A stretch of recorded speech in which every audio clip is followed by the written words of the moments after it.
말씀 봉독하겠습니다. 오늘 말씀 본문은 로마서 12장 1절부터 8절 말씀입니다.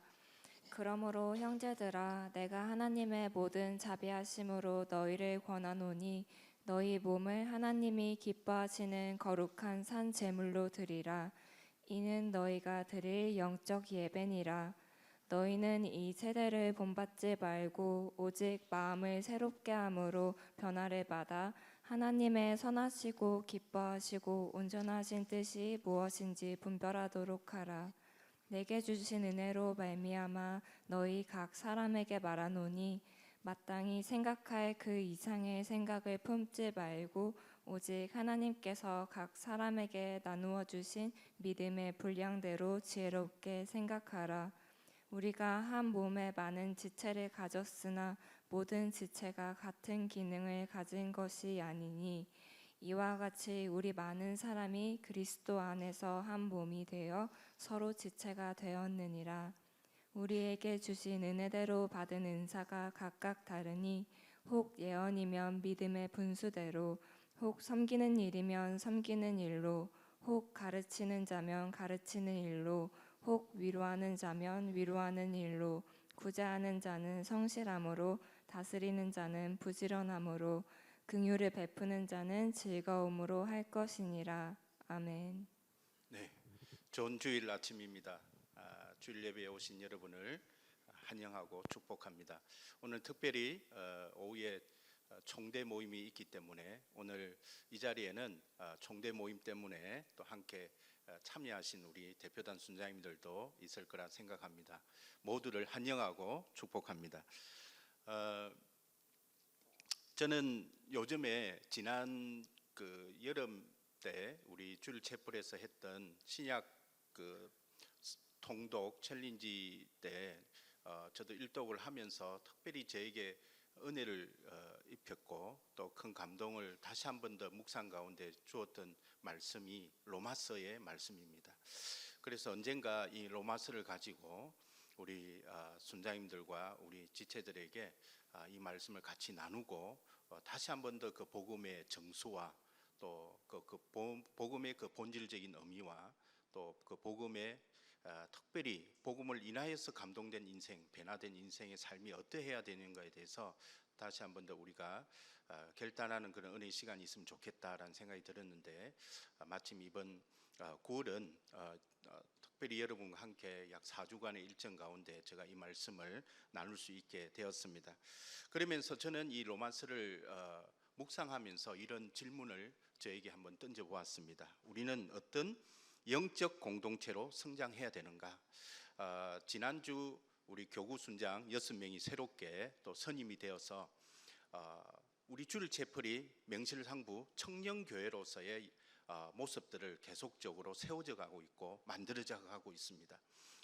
우리 주일 채플은 특별히 다른 어떤 일반적인 교회와 좀 다르게 우리 학생들로 중심이 되어 있는 일반 청년부나 대학부의 그런 교회의 형태가 아니라 정말 청년교회로서의 그 정체성을 가지고 또 학생 리더십의 산실로서 정말 이 장소를 통해서 또 우리가 함께 꿈꾸고 새로운 영적 공동체 또 우리가 지향하는 사명 공동체, 비전 공동체, 선교 공동체로 우리가 함께 만들어가는 진정한 그런 공동체의 모습이다 생각이 듭니다. 그러기 때문에 저는 다시 한 번 더 우리가 매년 반복할 수는 있지만 새롭게 합류되고 또 이 주일 채플을 섬기는 우리 많은 대표단 순장님들 또 일반 우리 순장님들 순원들이 이 청년 공동체를 어떻게 형성하고 나아갈 때 정말 그렇다면 우리가 이 공동체에 그냥 머물기보다는 이 공동체가 지속적으로 성장하고 발전해 나가야 되는데 그러기 위해서는 우리가 어떻게 해야 되느냐에 대한 이 질문을 던지면서 저는 그 출발점은 우리가 바른 복음을 이해하고 그 복음으로 변화된 새로운 관계에서 우리가 출발해야 된다는 것입니다. 결과적으로 뭐냐면 관계십에 관련된 내용입니다. 그래서 앞으로 저는 우리가 어떻게 하면 하나님과 올바른 관계 속에 나아가고 또 나 자신과의 관계 속에 내가 복음적 기반 아래서 나의 자신과의 관계를 어떻게 정립을 하고 또 타인과의 관계는 어떻게 만들고 더 나아가서 우리의 사회, 국가의 관계 속에 나는 어떤 정체성을 가지고 나가야 될 것인가, 그리고 우리의 이 영적 공동체는 어떻게 더 성장해 나가야 될 것인가에 대한 주제로 함께 말씀을 나누고자 합니다. 로마서에서 바울은 구원에 있어서 이러한 내용들이 많이 들어가 있는데, 로마서에 보면 하나님의 주권적인 내용과 그 다음에 인간의 책임의 관계가 나열되어 있습니다. 그리고 그리스도의 몸의 윤리적인 정체성과 또 하나됨 간의 어떤 긴장의 내용들도 들어있고요, 교회와 국가 간의 관계, 또는 시민과 국가가 각각 지니고 있는 책임, 그리고 기독교 공동체 내에서 의견의 차이를 어떻게 다룰 것인가에 대해서 그 복음의 실천적인 삶과 연계해서 말하고 있습니다. 그래서 복음으로 이렇게 변화된 새로운 관계에 대해서 우리가 앞으로 살펴보게 되는데, 우리 공동체가 정말 이 복음에 기초하여 합당하게 그 말씀에 반응함으로써 성장하는 공동체가 될 수 있기를 기대합니다. 로마서를 우리가 살펴보면 크게는 1장에서 11장 그리고 12장에서 16장으로 나누어 보면, 이 전반부의 내용은 복음에 대한 교리적인 측면이 강조되고 있다면, 후반부는 복음적 삶에 대한 실천적인 측면에서 바울의 겉면으로 시작하고 있습니다. 그래서 오늘 우리가 읽었던 본문 1절을 보면, 그러므로 형제들아 내가 하나님의 모든 자비하심으로 너희를 권하노니 너희 몸을 하나님이 기뻐하시는 거룩한 산제사로 드리라. 이는 너희가 드릴 영적 예배니라. 제가 이 말씀을 원래는 1절부터 8절까지 준비하면서 말씀을 준비했어요. 묵상을 했어요. 지난 한 주간 계속 묵상 가운데 물론 원고는 어제 저녁에 다 쓰여졌지만 한 주 동안 계속 묵상하고 다듬고 이 내용을 묵상하는데 도저히 8절까지 말씀을 만들 수가 없었어요. 1절 한 절에 너무 많은 내용들이 담겨가지고 오늘 제가 나누어야 될, 원래는 1절부터 8절까지 나누어야 되는데 오늘 말씀은 바로 1절 한 절을 가지고 여러분과 말씀을 나누고자 합니다. 그만큼 이 1절 안에는 정말 중요한, 우리가 다시 한 번 더 깨닫고 살펴봐야 될 중요한 단어들이 들어있고, 이것들을 정의하고 그것을 어떻게 우리 가운데 적용함으로써 오늘 제가 나누고자 했던 그 주제에 맞는 이 말씀들이 선포될 것입니다. 여기서 중요한 두 단어가 나옵니다. 첫 번째는 그러므로, 또 자비하심입니다. 먼저 우리가 살펴봐야 될 것이 바로 그러므로, 그리고 자비하심. 이것은 복음의 실천적 삶을 살아야 하는 것에 대한 강한 동기적 의미를 담고 있습니다. 왜 우리가 이렇게 살아야 되느냐에 대한 why, 이유에 대해서 이 단어가 우리에게 답을 제공해 주고 있습니다. 그러므로 자비하심, 그 본질적인, 왜 우리가 하나님이 기뻐하시는 거룩한 산 제물로 드려져야 하는 본질적인 이유인 것입니다. 그 첫 번째가 그러므로입니다. 이 그러므로는 로마서 1장과 11장에 담고 있는 이 복음이 기반이 되어서 우리 자신을 하나님께 드려야 하는 당위성을 설명하는 이 전환적 역할을 합니다. 그래서 이 그러므로가 포함되어 있는 것은 바로 1장부터 11장까지 바울이 설명해왔던 그 교리적인 모든 내용을 담은 것을, 이제 그것을 가지고 우리가 어떻게 할 것이냐, 이 그러므로가 그것을 다 함축하고 있는 전환 구절의 역할을 하고 있다는 것입니다. 한마디로 이 그러므로가 말하고 있는 것은 1장부터 11장의 내용을 함축적으로 정의해 주는데, 그 내용이 뭐냐, 복음은 그리스도의 은혜로 말미암아 오직 믿음으로 어렵다 함을 받는다는 것입니다. 이신칭이죠. 바로 로마서의 주제이기도 합니다. 복음은 그리스도의 은혜로 말미암아 오직 믿음으로 어렵다 함을 받는다. 바울은 하나님의 의에 대해서 율법 아래에는 모든 사람들이 하나님의 심판 아래 있고, 율법의 행위로는 어렵다 할 육체가 없고, 율법은 죄를 깨닫게 해줄 뿐임을 설명하면서, 이제 그 율법과 선지자들에게 증거를 받은 하나님의 의가 나타났는데, 그것이 바로 예수 그리스도를 믿음으로 말미암아 얻게 되는 하나님의 의인 것을 밝히고 있는 것입니다.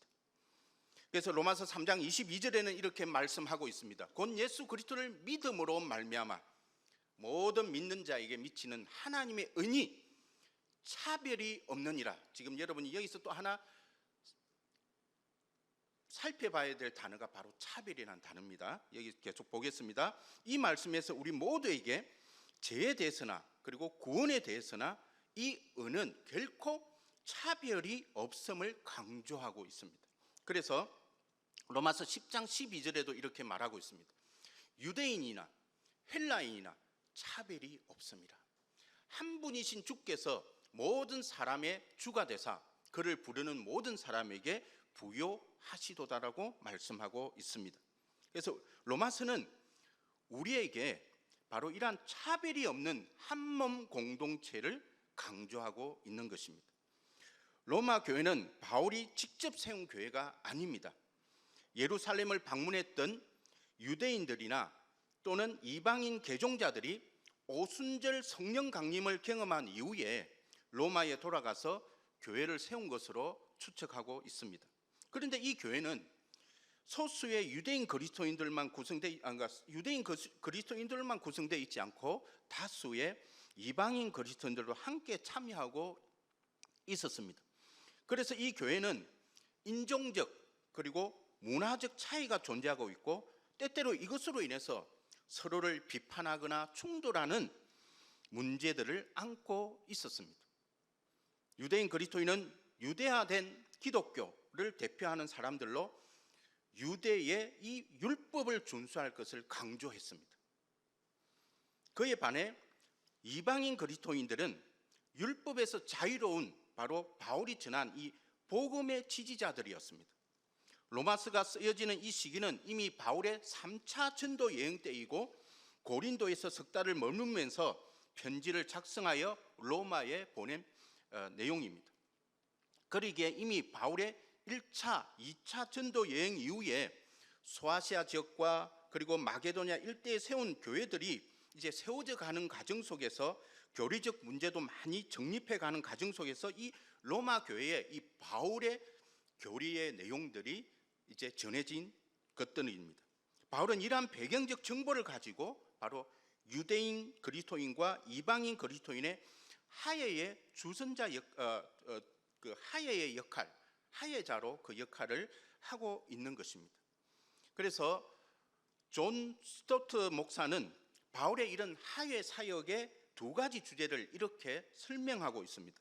첫 번째 주제는 죄인들이 그들의 신분이나 공로와 상관없이 오직 믿음을 통해 오직 그리스도 안에서 오직 하나님의 은혜로 의롭게 된다는 것입니다.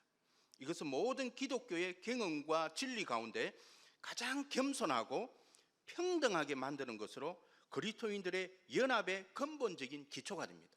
유대인이라서 더 낫고 이방이라서 덜 하다는 것이 아니라 예수 그리스도의 그 복음 아래에서는 유대인도 이방인도 차별이 없고 그들이 가지고 있는 교만한 것들이 예수 그리스도의 복음 안에서 다 무너뜨린 바 되고 온전한 연합으로 나아가는 한몸 공동체의 분명한 기초의 진리라는 것을 여기서 이야기하고 있는 것입니다. 그러기에 기독교가 들어가는 모든 나라에는 남녀가 평등이 되고 차별이 없는 국가가 만들어지는 것입니다. 두 번째 주제는 하나님의 백성을 재정의하는 것입니다. 더 이상 혈통이나 할례나 문화에 따라서가 아니라 예수님을 믿는 믿음에 따라 하나님의 백성을 정의하고 따라서 모든 신자는 인종적 기원이나 종교적 간섭에 상관없이 참된 아브라함의 자손이라는 것입니다. 그러므로 이제 유대인과 이방인들은 그들이 죄와 죄책을 지니고 있다는 사실에서나 그리스도께서 그들에게 구원을 제공하시고 선물로 주신다는 것에서나 차별이 없다는 것입니다. 이것은 유대인이나 이방인이 이 복음 안에서 대등함을 말하고 있습니다. 그러기에 우리가 선교적 공동체로 더 나가야 될 필요성이 여기에 있는 것입니다. 이 세상에 존재하는 모든 부족 그리고 그 안에 있는 원주민 그리고 지금 우리가 살고 있는 대한민국의 국민 모두가 복음 아래에서는 평등한 가치를 부여받는 존재들이라는 것입니다. 모두가 하나님 안에서는 참된 그의 백성이요 자녀로서 약속받은 바의 영역이고 구원받아야 될 대상이라는 것입니다. 그런 영역에서 우리가 선교적 열망을 가지고 바로 이 복음을 선포하고 전파하는 일 앞에 함께해야 될 줄 믿습니다. 이렇듯 바울의 이 이신칭의의 교리는 새로운 공동체를 세우는 근간이 되었습니다. 비록 초대교회가 이렇게 유대인 그리스도인과 이방인 그리스도인이 처음에는 상당히 서로의 갈등 가운데 문제가 많이 발생되었지만 그것이 점점점 복음적 기초에 기반 아래서 하나된 공동체로 세워져 갔던 것을 볼 수가 있는 것입니다. 그래서 유대인 그리스도인과 이방인 그리스도인이 한 공동체의 구성으로서 각자의 교만함을, 이 교만함은 각자가 지니고 있었던 전통적인 사고, 문화 이런 것들을 내려놓는 내용입니다. 그래서 이 교만함을 내려놓고 겸손함으로 하나 되게 했던 것입니다. 그러기에 우리의 영적 공동체가 성장하기 위해서는 바로 이러한 복음적 기초 아래서 차별이 없는 이 복음을 우리가 바로 이해할 때 어떻게 됩니까? 우리 모두는 겸손해질 수밖에 없다는 것입니다. 더 이상 나의 자랑이 아닌 것입니다. 나의 지식이 더 이상 나의 지식이 아니라는 것입니다. 우리는 이 복음 아래서 모두가 은혜를 받은 자이고, 그러기 때문에 그 복음의 기반 안에서 우리가 한 몸 공동체 일원으로서 이제 함께 나아가야 될 필요성이 있다는 것입니다. 두 번째는, 저는 이 두 번째가 저에게 더 큰 은혜가 있었습니다. 바로 하나님의 모든 자비하심의 그 동기가 있다고 말하고 있습니다. 근데 NIV 성경에는 이 하나님의 모든 자비하심을 All He has done for you라 해가지고 나를 위해서 행한 모든 것들을 이야기하고 있습니다. 이 자비하심을 그냥 중국어는 츠아이라고 하는데, 이 자애, 사랑, 어떤 긍휼 뭐 이런 식으로 표현을 하지만, 하나님의 모든 자비하심이 하나의 어떤 철학적인 개념, 추상적인 어떤 하나님의 속성으로만 이야기하는 것이 아니라 당신이 우리를 위해서 행하신 모든 것들을 우리에게 적용할 때 그것이 자비하심이라는 것입니다. 저는 이 영어 단어가 더 저에게 감동이 되었던 거죠. 단지 그냥 자비하심 하면 상당히 추상적으로 우리가 받아들일 수가 있습니다. 그런데 그 하나님의 모든 자비하심, 하나님의 모든 그 사랑하심이 우리를 향해서 행했던 모든 것들을 이야기하고 있습니다. 그럼 여러분이 되돌아봐야 되겠죠. 나의 삶 속에 하나님은 어떻게 자비하심으로 역사하셨는가? 나는 하나님의 자비하심을 어떻게 경험하고 있는가? 한번 생각해 봐야 되는 거예요. 그 깊이가 깊어질수록 하나님을 향한 사랑의 열망은 더 깊어지게 될 것이고, 나의 문제로부터 자유해질 수 있는 은혜가 있다는 것입니다. 우리가 LTC 초급 1강 메시지 내용이 제목이 뭡니까? 하나님의 사랑과 용서를 체험하는 방법이죠. 어떻게 사랑과 용서가 함께 이야기되고 있습니까? 바로 사랑을 할 때 용서를 이해할 수가 있다는 것입니다. 사랑을 체험할 때 우리가 용서할 수 있는 용기와 용서를 받을 수 있는 은혜가 있는 것입니다. 사랑을 이해하지 못하고 하나님의 자비하심을 우리가 이해하지 못하고는 결탄코 우리가 세운 그 기준에서 탈피할 수가 없습니다. 헤어날 수가 없습니다.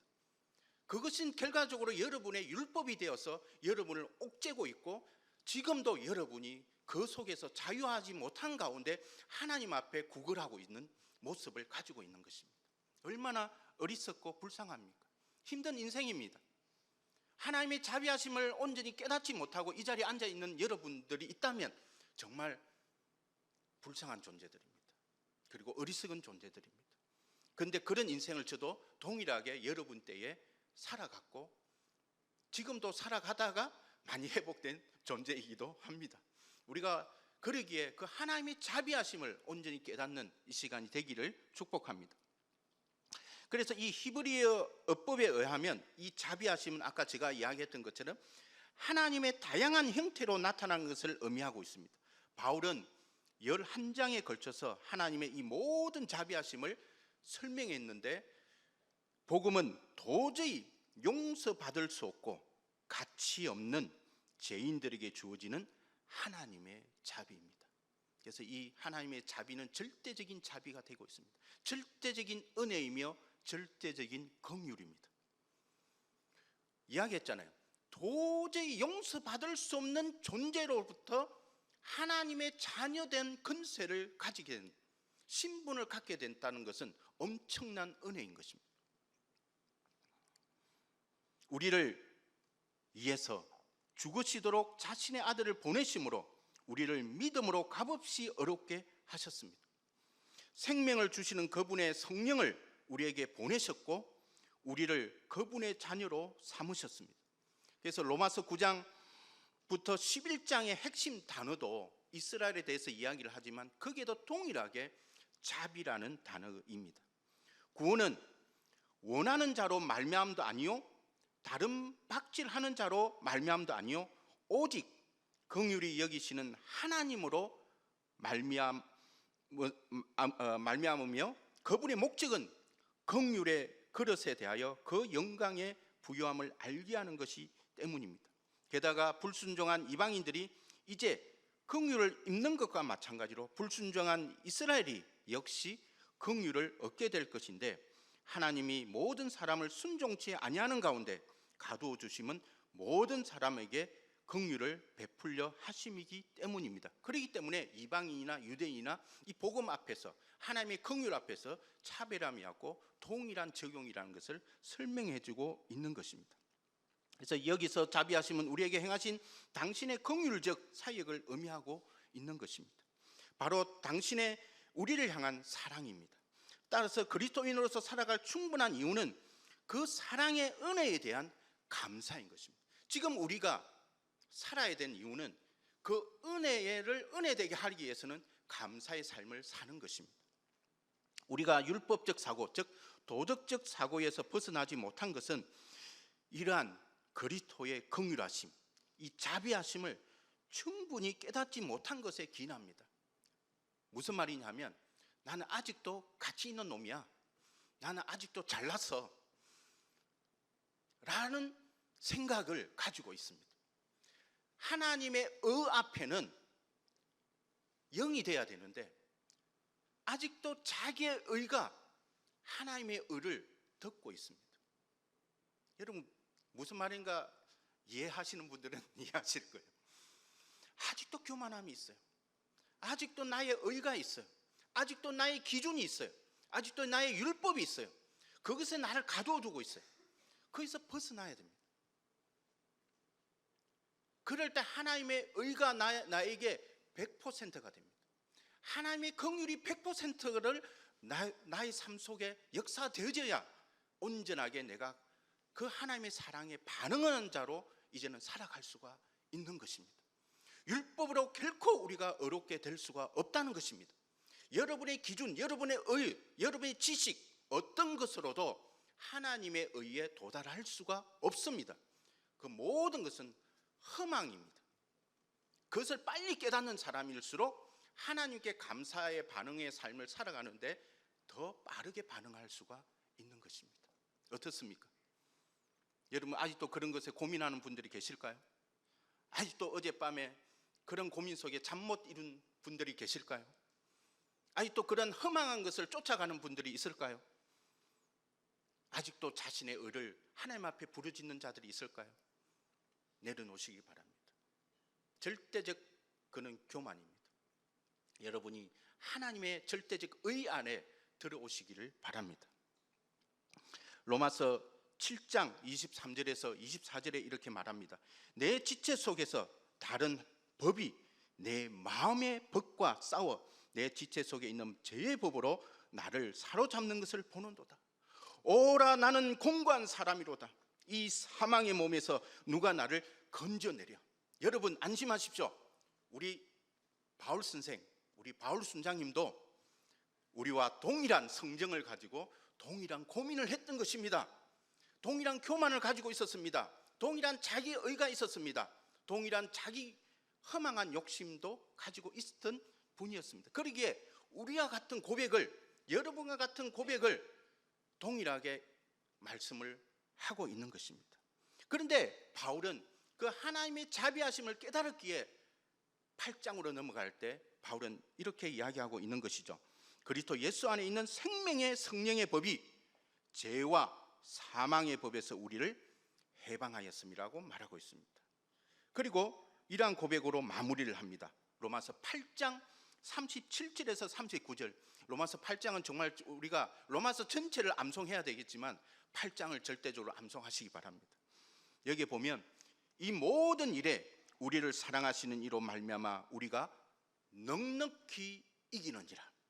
내가 확신하노니 사망이나 생명이나 천사들이나 근세자들이나 현재일이나 장래일이나 능력이나 높음이나 깊음이나 다른 어떤 피조물이라도 우리를 우리 주 그리스도 예수 안에 있는 하나님의 사랑에서 끊을 수 없느니라. 지금 나열된 이 내용들은 우리와 다 연관되어 있는 내용들로 함께하고 있다는 것입니다. 그런 모든 것들로부터 하나님의 사랑에서 절대적으로 끊을 수가 없다. 이것이 기준이 될 수가 없다. 비유가 될 수가 없다. 여러분, 하나님의 사랑 앞에 절대하시기 바랍니다. 이것은 사도 바울이 예수님을 만나 철저한 회심의 과정을 경험하고 유대인 그리스도인으로서 이방인의 사도로 부름받고 섬기게 된 참된 동기일 것입니다. 어거스틴은, 여러분이 잘 아는 성 어거스틴은 그의 고백론, 저도 이 고백론을 다시 한번 읽어보면서 너무나 감동이 되었어요. 그리고 저도 한번 고백론을 한번 적어볼까 생각을 하고 있는데, 이 고백론에서 그의 내용 차트 중에 옛 사랑과의 처절한 싸움이란 이 내용이 있는데, 거기에는 그의 내적 갈등을 이렇게 묘사하고 있습니다. 나는 죽음에 대하여 죽고 삶에 대하여는 사는 일을 아직까지 주저하고 있었나이다. 이는 습관화된 악이, 참 이 표현이 참 저에게 새롭게 적용하게 되는데, 이는 습관화된 악이 습관화되지 못한 선보다 나에게 더 강하게 역사하고 있었기 때문입니다. 내가 이전에 좋아했던 어리석기 짝이 없고 헛된 일들이 아직도 나를 붙들고 있었으니, 나의 하나님, 내가 이전에 좋아했던 일들이란 무엇을 말하니까 당신의 긍휼을 베푸사 당신의 종으로 그 영혼을 그런 일들에서 돌이키게 하소서. 이러면서 동일한 그런 내적 갈등에 대한 고민들을 하나님께 기도함으로 나아가는 모습입니다. 어거스틴은 자신의 죄에 대해 깊이 성찰하고 구원으로 나아가고자 노력했지만 노력할수록 자신에게 다가오는 이런 수치와 두려움이 그를 머뭇거리게 했다고 고백합니다. 그리고 그는 이어지는 이 고백론 또 다른 차트에 회심에 도달한 이 어거스틴이라는 이 내용에 참된 회심의 눈물을 이렇게 흘리고 있습니다.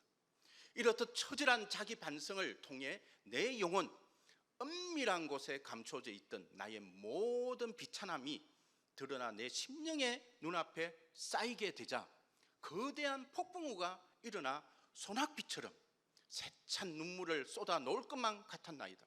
내 눈에서 눈물이 강물처럼 흘러내렸으니 당신이 받으실 만한 희생 제물이었나이다.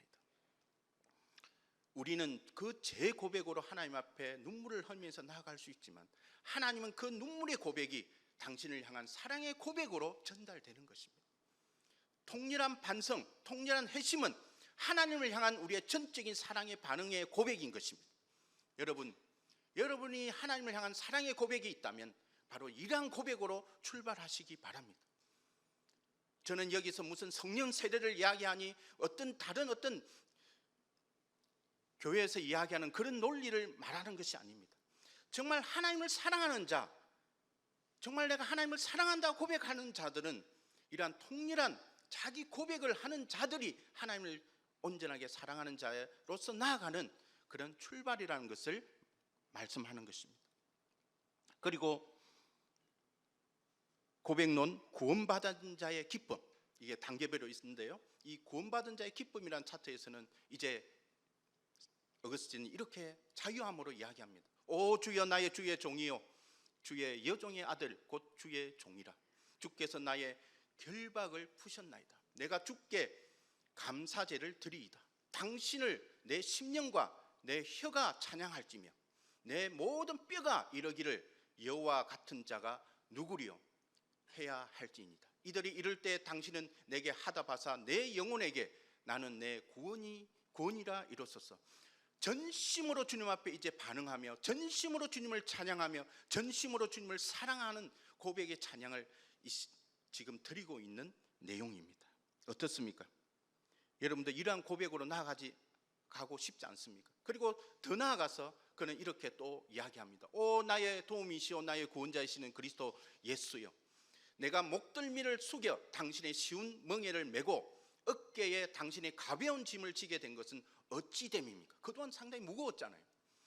허망한 것에서 오는 즐거움을 이제 포기하는 것이 어떻게 그리 갑자기 큰 기쁨으로 변하였는지요. 전에는 그렇게 잃어버릴까 봐 두려웠던 것들을 이제는 기쁨으로 버리게 되었나이다. 억지로 우리가 죄에서 탈출할 수가 없습니다. 억지로 극복할 수가 없습니다. 하나님의 자비하심을 전적으로 받아들이고 그 깊이를 이해할 때 우리를 얽매고 있는 모든 결박으로부터 우리가 해방될 수가 있는 것입니다. 바울의 이러한 고백과 어거스틴의 고백에서 보듯이 하나님의 자비하심으로 우리 주 예수를 만난 인생이 어떻게 인격적으로 하나님과의 관계 안에 설 수 있게 되는지를 우리는 배우게 된 것입니다. 다시 한번 더 1절 말씀을 보도록 하겠습니다. 그러므로 형제들아, 내가 하나님의 모든 자비하심으로 너희를 권하노니 너희 몸을 하나님이 기뻐하시는 거룩한 산제물로 드리라. 이는 너희가 드릴 영적 예배입니다. 이제 이러한 동기, 우리가 왜 거룩한 산제사로 드려야 될지에 대한 그 동기를 이해했다면 이제 우리가 어떻게 살아야 될 것인가에 대해서 이 구절에서 또 말하고 있는데 그 중요한 단어 중에 하나가 제물입니다. 바울은 제물이라는 단어를 사용하면서 성전에 제물을 바치러 온 예배자로 비유를 들고 있습니다. 구약의 제사 중에 속죄제라고 있습니다. 이 속죄제는 예배자가 제물을 바치고 흘린 그 피를 통해서 용서를 구하는 제사법입니다. 그러나 여기서 말하는 제사는 속죄 제물의 의미가 아닙니다. 이제 여러분 잘 알아야 됩니다. 신약에서 이야기하고 있는 이제 이러한 제물이라고 말할 때, 우리를 제물로 바쳤다 할 때 이 제물은 속죄 제물로의 대상이 아니라는 것입니다. 이미 예수님께서 우리의 속죄 제물이 되셨기 때문입니다. 그럼 이 제물은, 이 제사는 어떤 제사냐? 구약의 또 다른 제사를 통해서 이 제사의 의미를 우리는 이해할 수가 있는데 바로 번제입니다. 번제는 가축들 중 흠없는 가축을 제물로 태우는 제사법입니다. 일반적으로 가축은 매우 비싼 제물이기에 이것이 의미하는 바는 우리가 가진 것 중 가장 귀한 것을 바침으로써 우리의 모든 것을 하나님의 뜻에 맡긴다는 고백입니다. 왜냐하면 번제는 항상 제물의 전부를 태웠기에 하나님께 우리 자신의 전부를 거룩하게 바친다는 것을 말합니다. 그런데 이 제물을 어떻게 드린다고요? 산제물로 드리라는 것입니다. 이것은 바로 하나님의 뜻에 자신의 전부를 온전히 내맡기라는 것입니다. 온전히 내맡기는 것으로 끝나는 것이 아니라 산제물이잖아요. As a living sacrifice라 해갖고 living이죠. 살아있는 제물. 그 뭘 말합니까? 지속성을 이야기합니다. 죽은 것이 아닙니다. 계속적인 지속적인 이야기를 이야기하고 있습니다. 매일매일의 삶을 이야기하고 있습니다. 매일의 나의 삶이 하나님께 전부 바쳐지기 것을 이야기하고 있는 것입니다. 바울은 이러한 의미의 산제물을 드릴 것을 권하면서 로마서 14장 8절에 이렇게 말하고 있습니다. 우리가 살아도 주를 위하여 살고 이제는 죽어도 주를 위하여 죽나니 그러므로 사나 죽으나 우리가 이제 누구의 것이다? 주의 것이다. 능동적으로는 이 말씀이 능동적으로는 하나님이 말씀하시는 것에 무엇이든지 기꺼이 순종하는 것이고, 수동적으로는 하나님이 우리의 삶에 허락하신 것은 무엇이든지 감사하게 받아들이겠다는 의미입니다. 바울은 이러한 의미의 산제물을 드릴 것을 권하면서 그 주체가 몸인 것을 밝히면서 이 몸을 바로 산제물로 바칠 것을 촉구하고 있습니다. 그런데 그 당시 몸은 어떤 의미였을까요? 로마 시대 그리스 로마 시대 그 당시에 이 몸에 대한 의미는 부정적이었습니다. 이미지 자체가. 그 몸은, 육체는 나쁘다라고 이렇게 생각했던 거죠. 그리고 영은 지성과 영혼을 고양시키는 긍정적인 의미로 이야기됐는데, 그런 문화 속에서 이 몸을 드리라고 이야기했을 때 그 이야기를 듣는 대상자들은 상당히 다소 충격적이었다고 볼 수가 있겠죠. 그러나 바울이 말하고자 했던 것은 하나님이 원하시는 진정한 예배는 결코 내면적이거나 추상적인 것이 아닌 실제적이고 전인적인 것으로 우리의 행위, 모든 것을 드리려는 의미의 몸인 것입니다.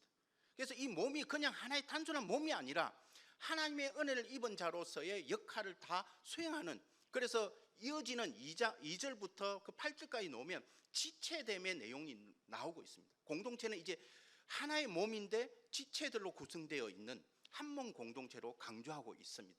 그래서 이것은 하나의 몸, 단지 육체적인 의미가 아니라 전인적인, 전인격체로 우리에게 하나 될 것을 이야기하고 있는 것이죠. 한마디로 몸은 우리의 인격체를 말하고 있는 것입니다. 이 말씀을 유진 피튼슨의 메시지 성경으로 이렇게 이야기하고 있습니다. 그러므로 나는 이제 여러분이 이렇게 살기를 원합니다. 하나님께서 여러분을 도우실 것입니다. 여러분의 매일의 삶, 일상의 삶, 그 일상의 삶이 뭐가 있어요? 자고 먹고 일하고 노는 모든 삶을 하나님께 헌물로 드리십시오. 여러분, 이제 주일 채플에 와서 하나님 아버지, 지난 한 주간 저희들이 죄악 가운데 살다가 이제 주님의 말씀 가운데 새롭게 반응하면서 거룩한 삶을 나아가기를 원하노니 우리를 도와주세요 라는 기도가, 더 이상 그런 기도는 어리석은 기도입니다. 하나님, 저는 매일매일 거룩한 주의 자녀로서 이렇게 살며 승리한 고백으로 기도하는 여러분이 되기를 축원합니다. 매일매일의 삶이 이제 거룩한 예배로 다가와야 됩니다. 더 이상 주일 예배가 하나의 형식적인 종교의 예배가 아닙니다. 기쁨의 예배가 되어야 되고 감사의 예배가 되어야 되고 승리한 고백이 있는 예배의 시간이 되어야 될 줄 믿습니다. 왜냐? 우리의 일상 모두가 하나님 앞에 거룩한 예배인 것을 여러분이 깨닫기를 바랍니다. 우리가 먹는 것, 자고 그러기 때문에 내가 먹는 거 하나도 주님 앞에 거룩해져야 되고, 모든 나의 행위 자체가 아까 말했잖아요. 하나님의 자비하심이 우리의 모든 것에 작용하셨다고. 그렇다면 우리의 모든 것이 이제 반응하며 하나님의 그 자비하심을 담을 수 있어야 되지 않겠습니까? 그게 반응할 수 있어야 되지 않겠습니까? 그 의미인 것입니다.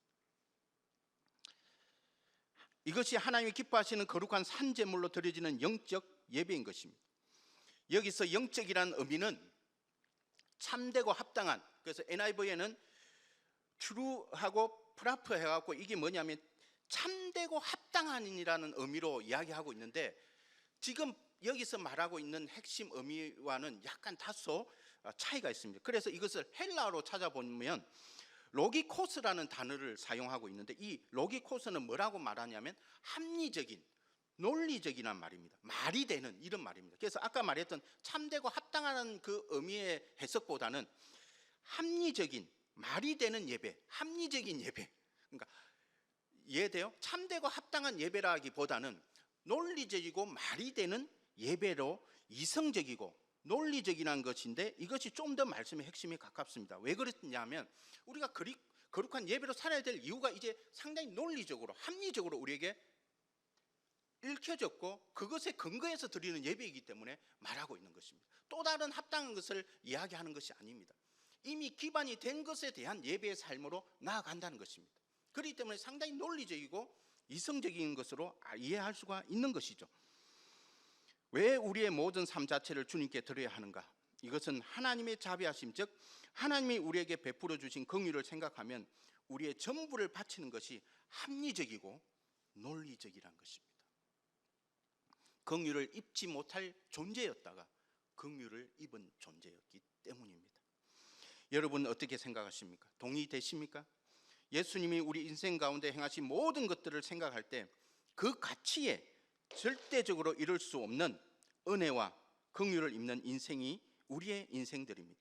우리의 매일의 삶, 일상의 삶, 모든 것, 자체가 하나님께 드리는 합리적인 예배가 될 수 있도록 하나님이 기뻐하시고 거룩한 삶으로 살아가야 되겠습니다. 그렇기 때문에 이제는 여러분이 매일의 삶에 스스로에게도 납득이 돼야 되고 하나님 앞에도 정직하고 납득이 돼야 될 것입니다.